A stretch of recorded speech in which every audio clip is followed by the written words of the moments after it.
Marc es nuestro doctor de consulta, investigador, desarrollador de vacunas en Argentina, todo. No sé cómo presentarte.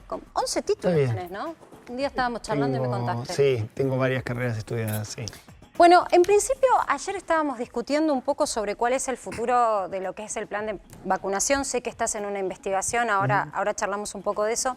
Y estaba Carlos Ragazzoni ayer y nos decía que en materia de política sanitaria lo que se ve es que las vacunas que se vienen son vacunas parecidas en su estructura, digamos, vos me dirás bien desde lo técnico, parecidas a la de Pfizer o la de AstraZeneca. Sí, viene toda... Vos tuviste el año pasado las de lo que podríamos decir primera generación contra el COVID, o sea, las primeras vacunas que hubo, que fueron en realidad las empresas que más rápido hicieron los estudios y que quizás más rápido se movieron con sus gobiernos para generar esa primera entrega de vacunas. Ahí tenés Pfizer, Moderna, que lo hicieron con ARN mensajero, que imagino que a eso apuntaba. A eso apuntaba, sí, claro. Vos lo decís técnicamente perfecto. Claro, pero pues son un tipo de vacuna. Después tenés las que son vector viral, que tenés AstraZeneca, que tenés Sputnik, tenés la de Johnson & Johnson. Tenés otras recombinantes, que ahí tenés la de Novavax, por ejemplo, y tenés las que son virus inactivado. Ahí tenés una mezcla, alguna de las chinas son de un tipo o del otro. Sinopharm es también otra de las vacunas, tenés CanSino, que tiene una adenovirus. Bueno, tenés mezcla. Ese grupo de vacunas de diferentes plataformas fueron las que primero se movieron con los gobiernos para llegar. Ahora tenés lo que sería la segunda generación, es decir, un montón de vacunas que tenés. Otras que son ARN mensajero, la que vamos a estudiar nosotros, que es una plataforma nueva, que es una partícula similar a virus. Y tenés otras que vienen en vez de ARN mensajero, ADN, y vienen otros tipos más.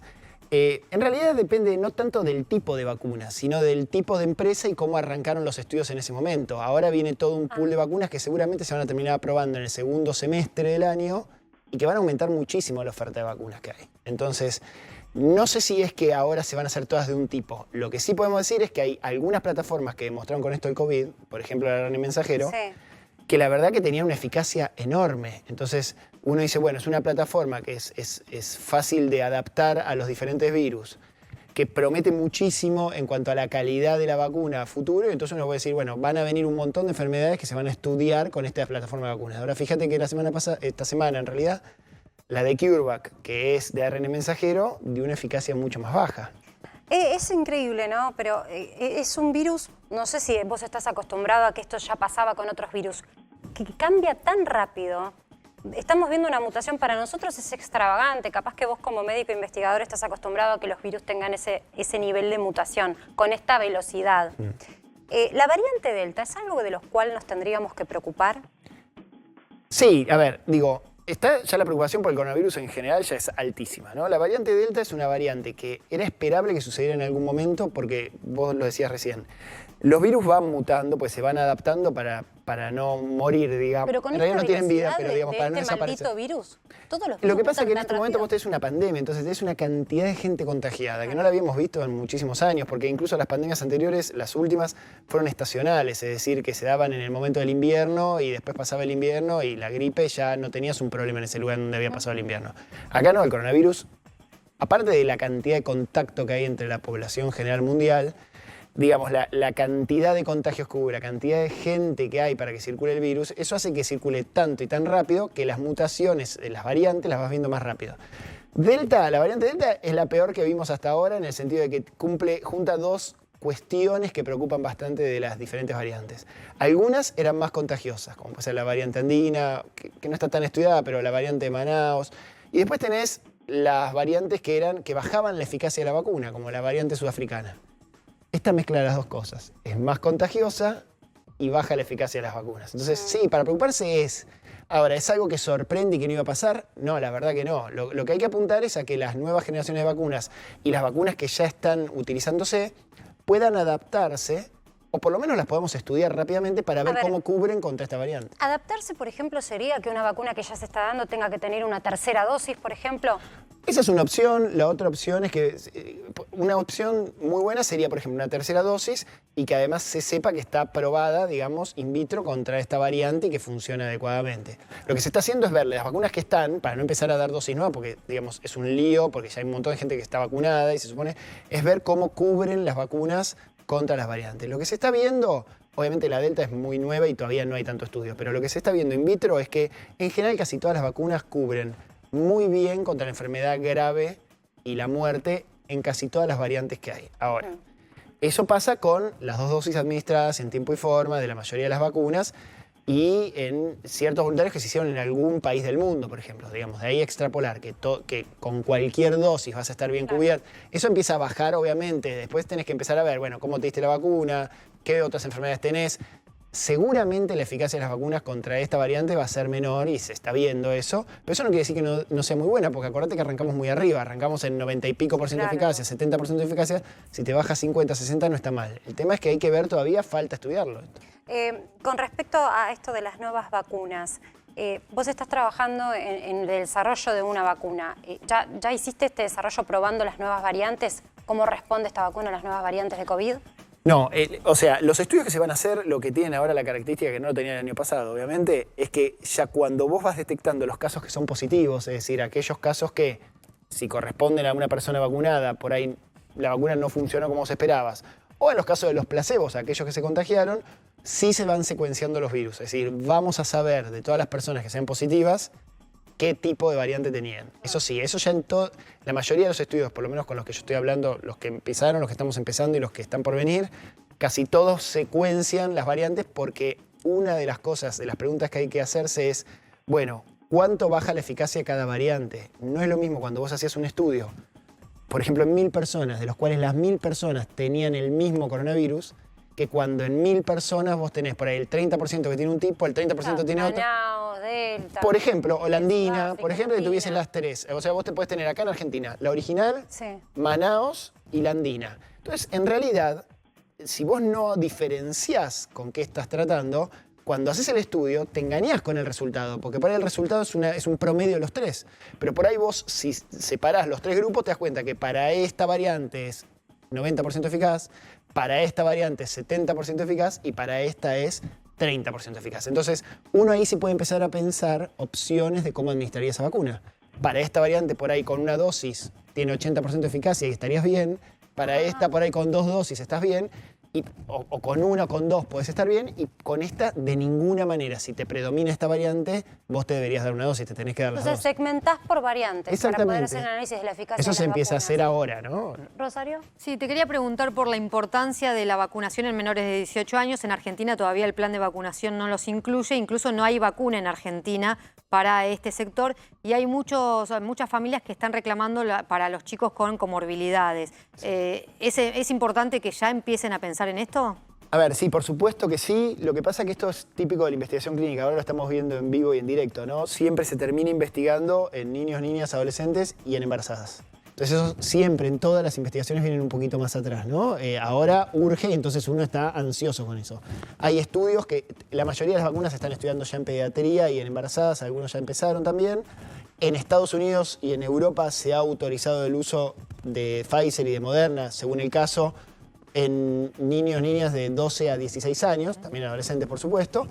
Y claro, el problema es que no todas las vacunas tienen estos estudios hechos. Entonces, si vos justo no contás con esas vacunas en el país, en realidad no tenés todavía disponibilidad. Pero seguramente se van a hacer los estudios, es importante. Es importante no porque tengan mayor gravedad. Saco a los chicos que tienen comorbilidades que se comportan con el mismo riesgo que tienen los adultos con comorbilidades. Y por eso siempre decimos lo importante que es investigar en embarazadas y en infantes, porque si no, tienen esto que estamos viendo ahora, esa cosa de que es una vulnerabilidad aumentada, porque en realidad están en una situación de orfandad terapéutica. Los demás tienen ya tratamiento probado y ellos todavía no. Eso pasa muy seguido. Entonces, se ha estimulado mucho la investigación en niños, niñas, adolescentes y embarazadas. Nosotros la hacemos hace años, pero siempre viene un poquito más retrasada. ¿Por qué es importante? Porque vos querés vacunar a la mayor cantidad de gente para que no circule el virus. Y los chicos son parte de la población. Y en países incluso con menor desarrollo económico, en general tenés la pirámide poblacional hace que las edades más bajas sean las que mayor cantidad de población tenés. Entonces, por supuesto que es importante. Lo que pasa es que los tiempos vienen bastante acelerados y la verdad que bastante bien que ya hay algunas vacunas que se han probado en pediatría. Hay que esperar un poquito más. Una opción también es hacer los estudios de las vacunas que vamos a hacer ahora también en pediatría en el país. Eso es una opción que nosotros estamos evaluando.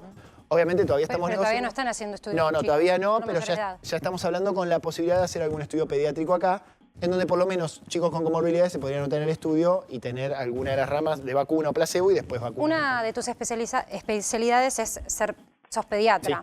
Te pregunto esto porque puntualmente tratamos el caso de un papá que hizo incluso una presentación judicial, estamos viendo bien cómo se dirime eso en la justicia, pero que tiene una nena con parálisis cerebral y que él quería, por la recomendación de los médicos que la atienden, que pudiera tener esa nena que vive en Argentina el acceso a la vacuna Pfizer, porque es la única, decía, o el argumento es, el médico que la atiende a la nena, decía que es la única que todavía que se está probando, que ya está dada en niños. Y hay un sector que reclama de papás en Argentina que se pueda acceder a esta vacuna para poder darle a los chicos, sobre todo que tienen una enfermedad preexistente. ¿Qué posición tenés sobre esto y si es la única vacuna concretamente que podríamos darle a los niños aquí? Sí, bien. Digamos, tanto Moderna como Pfizer han hecho los estudios pediátricos. Si no me equivoco, yo creo que Moderna también está probada en Estados Unidos, pero seguro también en Europa, en algunos países. Pfizer sí en Estados Unidos. Es decir, ahí tenés las dos disponibilidades de vacunas para estas edades. Me parece un reclamo absolutamente válido. Lo que no sé si es viable, digamos, porque la verdad es que vos no disponés, no es que acá hay una disposición de esa vacuna y no se la están administrando. Yo imagino que el gobierno inmediatamente, uno de los grupos que vacunaría si tuviese vacuna pediátrica aprobada acá en la Argentina, sería los grupos con comorbilidades como esta nena que me comentás, ¿no? Un montón de chicos que están en esa situación. Sí. Pero bueno, esto realmente es raro de ver, el hecho de que haya aprobaciones de medicamentos durante los estudios todavía. Yo siempre trato de pensarlo de la forma optimista, es qué rápido que tenemos ya alguna disponibilidad en el mundo de vacuna pediátrica. Lo lógico es estar donde estamos acá en este momento, que es que todavía no están los estudios hechos. Y la verdad es que yo no sé, ya eso escapa a mi conocimiento, pero ¿qué posibilidad tenés de accionar legalmente para conseguir una vacuna que acá no está, digamos, está aprobada, pero que no existe? Si esa no pudiera ser, hay otra vacuna que en Argentina sí es de acceso para los niños que tienen esta situación. No, en este momento. No se puede recomendar, o sea, como pediatra no se puede recomendar a un niño con una enfermedad preexistente que se vacune hoy con alguna de las vacunas que tenemos de acceso. No hay evidencia de ningún estudio pediátrico hasta ahora de eficacia y seguridad en chicos de las vacunas que están acá en Argentina, como para recomendar, e indicar más que recomendar, indicar la vacunación en esos chicos como correspondería. Ahora, no descarto que en algún momento el gobierno pueda tomar una decisión por ahí que pase por arriba de esa indicación tan fuerte. Se ha hecho un poco con las embarazadas. Digo, los estudios de embarazadas todavía no están terminados y sin embargo nosotros vimos en los estudios que hicimos con adultos mayores, adultos jóvenes, que había un montón de mujeres que quedaban embarazadas igual, en el marco del estudio, digamos, que estaba desrecomendado, pasaba que quedaban embarazadas. Y nosotros, ¿qué hacíamos? Seguimos bien a las embarazadas, seguimos a los bebés que nacieron, y lo que sí se vio de todos esos estudios, y esto pasó también en otros lados del mundo y con otras vacunas, es que no había ni mayor riesgo de eventos adversos, ni menor eficacia en el funcionamiento de la vacuna. En función de eso, aunque no están terminados los estudios, en que muchos países tomaron la decisión de recomendar en embarazadas la vacunación, sobre todo en aquellas que tienen mayor riesgo tanto de tener una enfermedad más grave o mayor riesgo de contacto con alguien porque están en algún ambiente que tiene mayor riesgo. Claro. Eso se podría pensar eventualmente para pediatría también, pero por ahora no se está haciendo. No se puede recomendar. Martín. Gonzalo, hoy hubo 20.363 casos y desde hace varios días el número es similar a este. Bajamos mucho de los 30.000 que tuvimos hasta hace unas semanas. ¿Es un número aceptable en este contexto? ¿Es un número que si se mantiene puede hacernos pensar de seguir en este ritmo sin tantas cierres como estuvimos viviendo hasta hace 2 semanas? Bueno, a ver, uno siempre quiere que haya pocos casos porque entonces va a haber menos personas graves y menos fallecidos, obviamente. Eso lo damos por sentado todos. Es bueno saber que bajó un poco el número. Yo no estoy siguiendo exacta la curva, pero entiendo que viene bajando un poquito en estos días. Eso auguraría que dentro de 15, 20 días vamos a tener menos gente internada en terapia intensiva, por ejemplo. A mí me parece un buen indicador es la cantidad de camas de terapia intensiva que tengas. Sabiendo que no querés tener gente grave, que no haya nadie grave por coronavirus en Argentina, pero que esto sucede igual por la circulación que hay del virus, uno lo que tiene que pensar es que no querés un número que a vos te pueda, cuando se agravan esos pacientes, saturar el sistema sanitario respecto de la atención de los pacientes graves o muy graves. Entonces, mientras vos puedas, yo creo que ese es un indicador y seguramente debe ser el que están utilizando también para tomar las medidas, esa especie de, si querés, semáforo epidemiológico, que por ahí no es oficial, pero que se utiliza epidemiológicamente, que es ver, bueno, cómo estamos con la ocupación de cama de terapia intensiva. De hecho, también bajó un poco. También bajó un poco, sí. Ahora, ¿cuánto de eso responde a que en realidad estos son los números que vienen de una fase restrictiva, es decir, de mayor restricción de circulación? ¿Cuánto tiene que ver con eso? Porque entonces En unos días vamos a ver que sube y naturalmente hay que esperar ese escenario. Podría pasar. A ver, una de las cosas que yo decía la otra vez es, estás en una situación donde cerrar es muy complicado, ¿no? Cerrar todo como cerraste el año pasado. Entonces, porque eso sería lo Mirá ideal. lo que pasó hoy, Gonzalo. La 9 de julio estamos discutiendo con Nacho, con Cristian Balbo, cuánta gente, pero por lo pronto era multitudinaria la manifestación. Bueno, porque chocan un montón de necesidades. No es solo la cuestión de la pandemia, sino que Argentina ya trae un montón de problemas estructurales, de un montón de necesidades básicas insatisfechas en una gran parte de la población. Y bueno, esos son estos reclamos que surgen de ahí. Entonces vos tenés una situación mucho más compleja que en otro país, donde tenés a toda la gente por arriba de la línea de la pobreza, y entonces podés decir, bueno, corto la circulación, subsidio a los trabajadores y me quedo tranquilo. No estamos en esa situación. Entonces vos hoy no podés cerrar todo por todas las cosas que ya se han charlado. Entonces tenés que pensar formas creativas. Una forma, yo lo he dicho varias veces, no digo que sea taxativo que tiene que ser así, pero se me ocurría que podía ser cierres parciales bastante importantes, pero durante cortos lapsos de tiempo para poder ir regulando esto que vos decís. Bueno, si la semana que viene o la otra aumenta la curva y a vos te empieza a preocupar porque puedes saturarte la cantidad de camas que tengas para pacientes graves, bueno, por ahí tenés que volver a cerrar.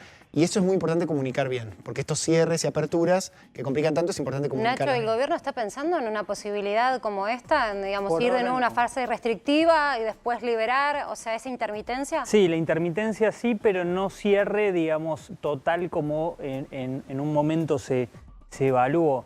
Te quiero preguntar, Gonzalo, por la vacuna vegetal, que vos viniste hace unas semanas aquí. Yo me anoté, te aclaro, como voluntario, me llamaron. ¿Te llamaron? Sí, pero después de que vos viniste, dejaste otra frase en algún otro programa que decías que era 70 veces más fuerte que otra vacuna. Y por ejemplo la de Pfizer, creo que lo pusiste como ejemplo, o una similar. Y la verdad me llamó mucho la atención. ¿Cómo es eso de que es 70 veces más potente? Pero eso hay que aclarar bien, digamos, el concepto de potente uno lo dice como para graficar la situación, ¿no? En realidad lo que se ve, vos viste que vos vas a participar en la fase 3 de la vacuna. Claro. La fase en donde vos evaluás la eficacia en el terreno, digamos, con la gente, ya a ver quién se enferma y quién no se enferma, según si tiene vacuna o si tiene placebo. En la fase 2, habitualmente lo que se evalúa es la seguridad, que eso se evalúa en toda la fase, siempre que no haya eventos adversos, que no haya algo asociado a la vacuna que pueda ser dañino o algo similar, en general no hay. Y lo que evalúas mucho en la fase 2 es el funcionamiento en el laboratorio. Es decir, por ejemplo, lo que decimos inmunogenicidad. ¿Cómo funciona la vacuna para generar defensas en la sangre? Tenés dos líneas, la línea celular, que es la más importante pero que es bastante más difícil de evaluar, y la línea humoral, que son los anticuerpos. Entonces, por ejemplo, una forma de saber más o menos si esta vacuna te puede funcionar bien después en el terreno emergente es ver, bueno, cuántos anticuerpos genera, cuántos anticuerpos neutralizantes, de los que tienen la capacidad de eliminar al virus si vos te enfermas y tenés la vacuna dentro. Bueno, la cantidad de anticuerpos que genera esta vacuna es entre 70 y 80 veces mayor al de varias vacunas que hay en el mercado. Entonces, que son eficaces y que andan muy bien. Claro. Entonces, uno puede inferir que en función de eso pueda andar muy bien la eficacia de la vacuna. Ahora, esto es algo que uno hace en personas que tuvieron cierta variante. Nosotros vamos a verlo por ahí aplicado. Y por eso son importantes los estudios de eficacia. Por eso uno nunca se tiene que dormir en los laureles de una fase 2, sino decir, bueno, la fase 2 me permite ir optimista a la fase 3. Pero esto lo tengo que probar en la fase 3, en el terreno, y ahí puedo decir, esto es eficaz. Y fíjense que los medicamentos, y las vacunas no son la excepción, se aprueban en función de que la fase 3 muestre una eficacia adecuada, ¿no? Una eficacia adecuada puede ser por arriba del 40%, les aclaro. La FDA ha autorizado un montón de medicamentos por arriba del 40%, creo que habían puesto esa línea para las vacunas, pero hemos visto vacunas que tienen el 95%, el 92%, el 70 y pico por ciento, y a veces yo escucho hablar, una vacuna de 65% tiene baja eficacia. No, para la experiencia que tenemos nosotros es una eficacia altísima. Lo que es muy raro son las de 90 y pico, y por eso yo imagino que el doctor Regazzoni hablaba diciendo, bueno, el futuro son las RNA mensajeras. Ahora, esta vacuna que estás desarrollándola todavía en la fase experimental. Estamos arrancando la fase 3 mañana. Bien, ¿y cuándo pensás que va a estar disponible como para ser aplicada? Bueno, ahí tendrían que pasar dos cosas. Primero, que hagamos la fase 3. Sí. Que se pruebe que es eficaz, o sea, que realmente corresponde, Sí. que si se prueba que es eficaz, se hagan las presentaciones a las agencias regulatorias, en este caso a la FDA. La FDA ya aseguró que si esta vacuna es eficaz, le va a dar un tratamiento rápido, un fast track, es decir, si esta vacuna es eficaz, va a ser una de las aprobadas por Estados Unidos para ser utilizada. Y en general, muchas agencias regulatorias toman al FDA como referencia para aprobarlas después. Es decir, Claro. tendría bastante ¿Y en posibilidad el de ser- escenario más optimista, qué cálculo tienen? Mira, si pienso en cómo fueron los estudios del año pasado y la mayor positividad que hay ahora, si arrancamos ahora y logramos enrolar acá y en todo el mundo, enrolar la cantidad de pacientes que se requieren para completar la fase 3, que son creo que 40.000, supongamos que podamos enrolar esa cantidad en todo el mundo en un mes y medio, una cosa así, la espera después es ver cuándo van apareciendo esos casos positivos con los que vos vas a comparar si tienen vacuna o placebo. Calcular un par de meses más, es decir, uno tendría que pensar que de acá a 3 meses más o menos podría, si anda Bueno, todo pero muy bien. Es corto plazo. No, sí, eso, sí, digo, por porque venimos supuesto, sí, acostumbrados no, a largos no, plazos. no, es corto plazo. ¿Y esta vacuna se puede fabricar en todos sus componentes en Argentina? No, hoy por hoy no Hoy creo. no. Hoy no. Eso con una transferencia tecnológica probablemente sí. Argentina es uno de esos países que si recibe una transferencia tecnológica yo creo que lo puede hacer a futuro, pero al principio tenés que apuntar a que se haga en la casa matriz y con alguna otra empresa que colabore para la producción en escala. Esta vacuna lo que tiene bueno es que al desarrollarse dentro de una planta es fácilmente escalable en corto tiempo. Entonces, la verdad es que si es eficaz y se aprueba, va a poder haber gran cantidad de vacuna disponible para la gente. Producción masiva, Claro, lo cual es muy bueno también. Facilita ¿no? todo. Sí. ¿Y el costo también? El costo desconozco, no tengo idea, la verdad. Bueno, Gonzalo, gracias. Gracias por gracias. compartir esta Gracias a noche con nosotros. Un poco de optimismo también, ¿no? Empezar a pensar en más vacunas.